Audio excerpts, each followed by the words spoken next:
Peoples democratic party यानी PDP के अध्यक्ष और पूर्व मुख्यमंत्री महबूबा मुफ्ती ने लद्दाख में हिंसा व अशांति के लिए केंद्र सरकार को जिम्मेदार ठहराते हुए पर्यावरणविद सोनम वांगचुक का बचाव किया है। महबूबा मुफ्ती ने कहा कि लेह में हिंसा के लिए पूरी तरह से केंद्र सरकार जिम्मेदार है। लद्दाख के लोग बीते 5 वर्ष से अपने राजनीतिक, सामाजिक, सांस्कृतिक व आर्थिक अधिकारों के संरक्षण की मांग कर रहे हैं। केंद्र सरकार उनकी मांगों को लगातार टाल रही है और उन्हें गुमराह कर रही है। इससे लद्दाख के लोग हताश और आक्रोशित हैं। महबूबा मुफ्ती ने कहा कि 5 अगस्त 2019 को जब हमारा विशेष दर्जा छीन लिया गया था तो लद्दाख के लोग बहुत खुश थे। उन्हें लगा था कि उन्हें एक केंद्र शासित प्रदेश मिल गया है, लेकिन जब उन्हें सच्चाई का पता चला तो वे अपने हितों के लिए खड़े हो गए। लद्दाख के लोग बहुत शांति प्रिय हैं। जब भी उन्होंने विरोध प्रदर्शन किया, अब उनका धैर्य जवाब दे रहा है। केंद्र सरकार अपनी विफलता छिपाने के लिए अब लेह की हिंसा के लिए पर्यावरणविद सोनम वांगचुक को जिम्मेदार ठहरा रही है। सोनम वांगचुक के खिलाफ कानूनी कार्रवाई की जा रही है ताकि उनके लद्दाख के लोगों की आवाज को दबाया जा सके। सोनम वांगचुक एक शांतिप्रिय व्यक्ति हैं जो पर्यावरण के प्रति बहुत संवेदनशील हैं और लद्दाख के पर्यावरण, लद्दाख की संस्कृति को लेकर हमेशा चिंतित रहते हैं। महबूबा मुफ्ती ने इसके साथ ही इस प्रोटेस्ट में चीन को भी जोड़ा है। आइए आपको सुनवाते हैं कि उन्होंने क्या कहा है। जो लद्दाख में हुआ वो सिर्फ एक कश्मकश है कि जो हमारी शिनाख्त है, हमारा कल्चर है, हमारी ज़मीनें हैं, हमारा नौकरियां हैं, वो महफूज रहें।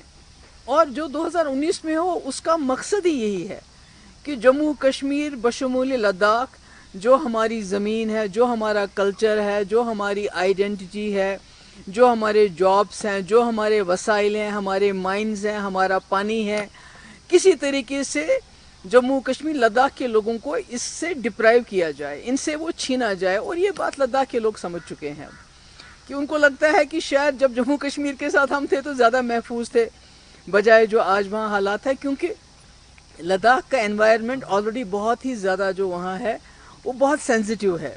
ज़मीन उनके पास ऑलरेडी बहुत कम है, उसमें बहुत बड़ा पोर्शन आर्मी के पास है।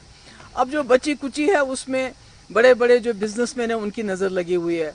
डेवलपमेंट के बहाने, सड़कें बनाने के बहाने, होटल बनाने के बहाने, रिजॉर्ट्स बनाने के बहाने उनसे वो चीज़ें छीनने का खतरा लग रहा है उनको। जब बाहर से बहुत सारे लोग आएंगे तो नेचुरली उनका कल्चर, क्योंकि उनकी आबादी कितनी है, कुछ लाख है उनकी आबादी जो लद्दाख के लोग हैं, करगिल को मिला के, लेह करगिल को, तो उनके दिल में ये डर बैठ गया है कि अगर हम अभी भी खड़े नहीं हुए, अगर अभी भी हमें नई दिल्ली से हमारी ज़मीन, हमारी नौकरियां, हमारी कल्चरल आइडेंटिटी को सेफ गार्ड करने के लिए 6 शेड्यूल नहीं दिया जाता है तो हमारी सब कुछ हमारा ख़त्म हो जाएगा। और इसी मामले में कल मेरे ख्याल में जो उनको पिछले कई सालों से उनको वो मरकज़ी सरकार की तरफ से, स्पेशली होम मिनिस्ट्री की तरफ से वादे किए जा रहे थे, तो कल उनका वो कहते हैं ना पैमाना लबरेज हो गया। उनको लगा ये सब झूठ है, ये झूठे वादे हैं, ये जुमले हैं, तो इसलिए उन्होंने उसमें वायलेंस हुआ और पहली बार लद्दाख में वायलेंस हुआ है। तो मुझे लगता है कि ये सोचना चाहिए मरकज़ी सरकार को कि उन्होंने एक हस्ती बस्ती लद्दाख जैसी जगह जो हमेशा पुरअमन रही है, कि जब कश्मीर में हालात बहुत ख़राब हुए, जम्मू में हालात बहुत ख़राब हुए, लद्दाख बड़ा पुरअमन रहा। उनका करगिल वॉर में बहुत ही जो है सपोर्टिव, बहुत ही इम्पोर्टेंट रोल रहा है। आज वही लद्दाख जल रहा है। क्यों जल रहा है? ये सारी मरकज़ की जो पॉलिसी है, गलत पॉलिसी है, जिसका उन्होंने सबसे ज़्यादा जो है 2019 के बाद जो शुरुआत की, ये उसी का नताइज है। और लद्दाख हमारी एक बॉर्डर स्टेट है। चीन ऑलरेडी 5000 से ज़्यादा जो है स्क्वायर किलोमीटर्स पे कब्ज़ा जमाया हुआ है। तो अगर इसी तरह बीजेपी सरकार लद्दाख को डील करती रही तो बहुत बड़ा ख़तरा आने वाले वक्त में हो सकता है।